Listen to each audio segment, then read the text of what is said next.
النهارده بقى الوصفة بتاعتنا سهلة وبسيطة واقتصادية ولكن تحفة. عايزة اقول لكم ان بسم الله ما شاء الله الطبق ده في المطاعم بره بيتباع بالشيء الفلاني بجد، وحياة ربنا بجد النهارده الوصفة بتاعتنا بسم الله ما شاء الله انا جايبها لكم كده من داخل المطعم.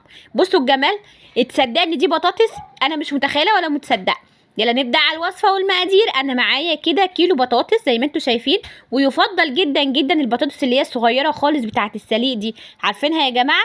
دي يفضل جدا في الوصفة دي، هي مش مفروض بطاطس كبيرة بس المتوفرة عندي زي ما انتم شايفين كده اهوت. غسلتها كويس جدا بالليفة بتاعة المواعين عشان لو فيها اي ترسبات اي طين يتشال خالص، وقطعتها مكعبات زي ما انتم شايفين، ورحت شطفتها وحطيت حله ميه على النار، وبعد كده ضفت فيها البطاطس على طول وشويه من الملح بس كده، واسيبها لغايه لما تبقى نص سوا. انا مش عايزاها سوا كامل يا جماعه، انا عايزاها نص سوا بس عشان تقدر وتستحمل ان هي تكمل السوا معايا في الخطوه الثانيه. زي ما انتم شايفين خلاص استوت ما شاء الله. هقوم مصفياها، مش عايزه فيها ولا نقطه ميه خالص زي ما انتم شايفين كده. ماشي خلاص بقت نص سوا اهيت، هروح اصفيها بقى ونجيبها ونشوف اللي بعده. بجد الوصفه سهله وسريعه كده لكن هتطلع معاكي حلوه جدا وهتظبط معاكي من اول مره. عايزه اقولك اهوت خلاص اتصفت وبقت زي الفل، ما فيهاش ولا نقطه ميه. معلقه سمنه كده كويسه في الطاسه، ماشي، واسيبها اول ما تبدا تسخن جامد هقوم منزله البطاطس زي ما انتم شايفين كده. طبعا هو ما انا بقول ان هو الوصفه دي عايزه البطاطس الصغيره اللي مقسومه نصين دي عشان نبقى قلبينها كده على الناحيه اللي هي تتحمر معانا، بس انا هحاول ان انا اظبطها على قد ما اقدر كده عشان انا عايزاها تتحمر من الناحيتين الاتنين. تمام، في شويه السمنه اللي انا حطاهم دول. معايا التوابل بقى ملح وفلفل وبابريكا وتوم باودر وبصل باودر وشويه زعتر وشويه من الشطه ونطره بسيطه خالص من الكركم يا جماعه. وهقلب بقى كل ده كويس جدا. انا عايزاها البطاطس تبقى مشويه، هسيبها كده في السمنه والتوابل على الطاسه بالراحه خالص كده على نار هاديه لغايه لما تتشوي معايا. ماشي، الخطوه دي مهمه جدا جدا، متستعجليش عليها خالص. انا عايزه تمسكي البطاطسايه كده تحسي ان هي فعلا مشويه.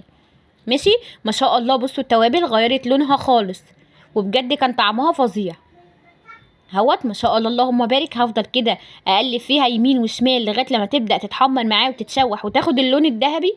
واول ما تبدا تاخد اللون الذهبي هدخل على اللي بعده، هفتح كده اهوت فتحه في النص زي ما انتم شايفين، وهجيب معلقه صغيره من السمنه كده وهجيب معلقه من الثوم واحطهم. اول ما الثوم يبدا ان هو يتشوح معايا ماشي يبقى ذهبي فاتح كده، هقلب بقى كله في البطاطس كده واسيبهم على نار هاديه مع بعض.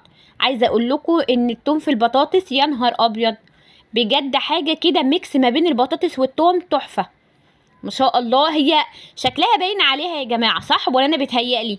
بجد الوصفه حلوه اهوت. نقلب بقى كويس جدا زي ما انتم شايفين كده اهوت لغايه لما كله يتشوح في قلب بعضه كده، ونغرب بقى ونشوف العظمه والجمال.